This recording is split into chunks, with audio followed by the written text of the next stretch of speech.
All right, welcome back into another Dragon Ball Super card game video, and today I'm going to go through the top 10 cards out of set 14 Cross Spirits. And this really just includes more generic, or on the generic side, less of the deck engine side for a lot of the decks, but I will mention if it is part of the deck engine or not. Definitely subscribe if you are new. I am still giving out a set 14 box when I do hit 5,500 subscribers before August 31st. And of course, if you want to buy any of these cards, please use the TCG player link in the description below. All right, starting with Super Saiyan Vegeta Spirit Mentor. And just as a heads up, this doesn't really include any of the super or the secret rares, I should say, but it does include some of the promos. If you want to see a video of me ranking out the secret rares, let me know in the comments below. Also, this top 10 is all biased, just to let you know. It's not completely right or wrong, but it's a 3-drop deflect barrier.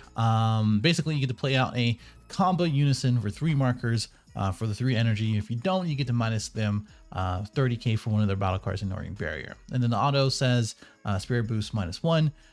If your leader card is mono yet red sand, you get a 5k combo when you get attacked. Overall, pretty solid. The fact that you can play up to 6 energy for 3 energy is just awesome in general. It gets protection from all the counterplays as well.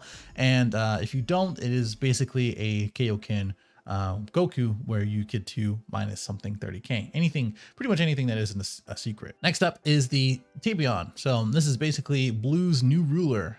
The fact that you have to pay 1 is the biggest difference. You have to commit to at least 2 energy for the new ruler, and you get to play for free, but it goes away at the end of the turn, which is the biggest difference for this card, in which you get to replace itself when you draw, and as well as it gets to stay, and you get to play one pretty much every turn that you have one in your hand. 20k double striker. It covers a lot of the unison, the blue unisons that we play today, which is like, I don't know, the baby unison, this new unison, the Tapion, the Majin Buu unison, all of those really benefit from this this card. Now we have the Super Saiyan 4 Bardock Spirit Resonance. I think this is going to be the newest like generic black card that we're going to see in a lot of black decks in the future, especially if they're playing Spirit Boost stuff as well. But it's just like the Piccolo for red, but this one is for black. You get to draw one every single turn, and then they have to swing and warp a card if they swing. Every turn if you minus the 2, or every time they swing for the next turn if you minus 2. It's pretty interesting. I think it's like Mecha Boar support, Dark Broly support, that type of thing because of the auto. But overall, just a solid unison. I think we're going to see it be played in the future for sure. Okay, the next few ones are definitely a little bit more biased. This one is the Dark Mask King. It's basically dormant potential for battle cards, for counterattack, and for Saiyan cards, and for rainbow decks. So very specific, but honestly very strong card if you do actually commit to it in general. And I think if you take a look at the reboot Mass Saiyan deck that I put out about a week or so ago, at this point it unfortunately got hit by the ban list for Heartfelt, but it's still pretty solid even at 1. And I'm sure you can fit in some red or yellow cards from there. And it's worth it because now you get to play this at 3 or 4, and now you have a really good floodgate and a 20k body. Unfortunately, it doesn't have any protection for it, but you can probably play this in really any Saiyan deck, most likely ones that mill itself out. But overall, awesome card. Unlucky that it's a promo. Ultimate Dark Dragon Slaying Bullet. So this guy is a direct answer for unison cards. It's a weird effect in which they have to remove a marker for every 2 cards in their drop and warp. So later in the game, it's pretty important, I would say, because they're gonna have more in their drop or warp unless you're playing against black, which this kind of answers as well. If you don't, or if they don't, they basically only get to attack 1 more time for the turn. So if they flat out just play unison, they can only attack 1 if they choose not to do either one of those effects. So if they don't remove the markers, or if they place it in drop instead of playing it, then they just can't attack. So they either get wasted energy, or you just remove markers depending on what that is, or what the situation is, to say. And then the activate main in battle, I think it's interesting because now you have a remote serious bomb depending on their drop area. I think it's interesting because now it's in activate battle. Since any deck can play this, you can probably play like Carrion's Lineage, take 1 thing, and then make them choose the other thing if they have 2 battle cards, or 3 with 2 of them having no barrier, that type of thing. So I think it's going to be pretty interesting to see how creative people get with this card, and if it's going to be a sideboard card in the future. Okay, more bias here. It's really about the art, honestly. I love the art for this one. I love the effect. They have to warp 2 from their hand as well as their field ignoring barrier. It's a triple attack, 35k over and over again. I don't know what to, I don't know what to tell you. I mean, yes, it's a 4 cost. Yes, it doesn't have deflect. Yes, it doesn't have barrier. But when it does actually get off, not against blue, or if they don't have a unison, just remember, everybody keeps saying Trunks unison or Trunks counterplay, but just remove their unison, right? Like if it was that easy. But it does get around Frieza counterplay. It does get around a lot of other things, except for the couple of cards that I just showed, like the Heron's Lineage does get around. It doesn't get around the last card if they have 9, if anything. Either way, awesome card. If you get it out turn 4, they're losing 4 cards in total. That's a lot of value right there, and it is a blocker for 35k. So there you go. More bias here. It's a return of the Dragon Fist, best finishing move in Dragon Ball history. Don't at me. It's deflect double strike. I talked about it in my yellow GT Goku deck. If you haven't checked that out, definitely take a look at there.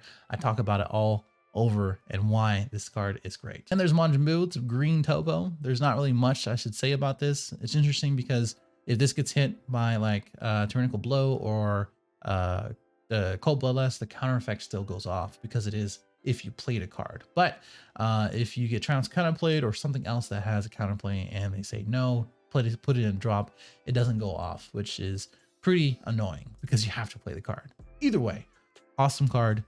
It's a staple. I think the last card is this Fiel. It does a lot. It's a 5k blocker.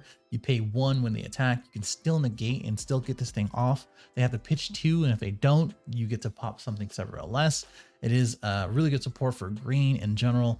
The only downside is that you have to commit to green skillless cards, but at least you have Great Saiyan Man 2 to support that, or even Dimension Support Trunks. Both pretty good generic options for any green leader, basically. Now some honorable mentions. So the 5-drop Buu, awesome card, a lot of really good effects.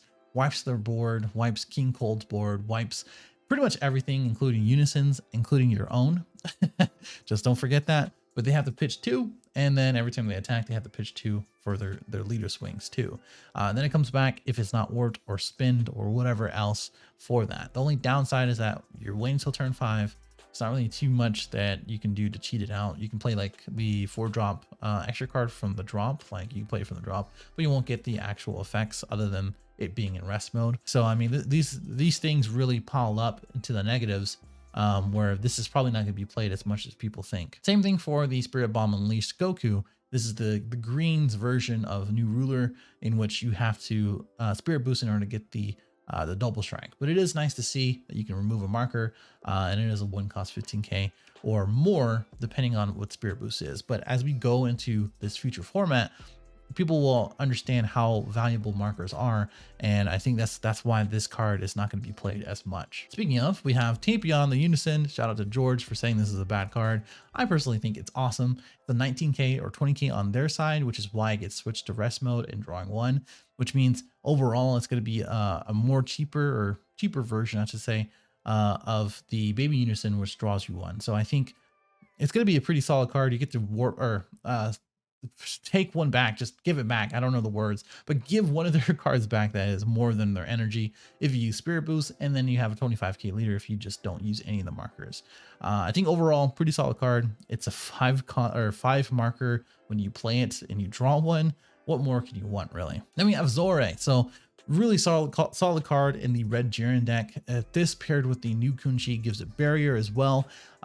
So that's the only downside of it. If it doesn't have barrier, if it doesn't have protection from it, then it can get warped or it can get spinned, etc. But when it does get KO'd, you can just use the Pride of the Universe 11 promo card just to bring it back, as long as your leader card is a Universe 11, which this does have Bond for Universe 11. You're probably going to be playing that.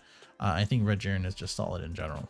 Difference in status, a more generic card for leader cards, or for mono red leader cards. Basically, you get to choose one of their cards and minus 5k, and then if you remove a marker for Spirit Boost, because the first effect is just flat out, the Spirit Boost effect is the second, you get to choose one of their cards and it gains negative 5k per market that you did it. So you can choose their leader card if they didn't swing with it. You can choose their unison card if they didn't swing with it, etc. And just do it that way. Or you can even just remove something if you really wanted to.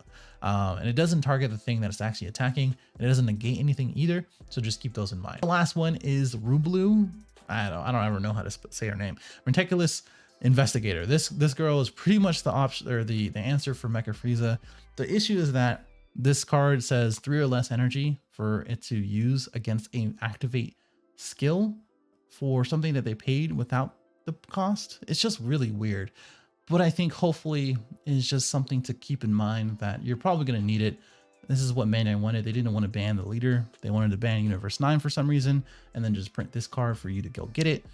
So that's just my opinion on that. All right, that is it for me. Let me know what you think in the comments below. Let me know what your top 10 as well. And don't forget to subscribe. I'm still trying to give away that sets 14 box and maybe even participate in our upcoming TP prizing circuit series as well this Wednesday. There you go. I'll see you in the next one.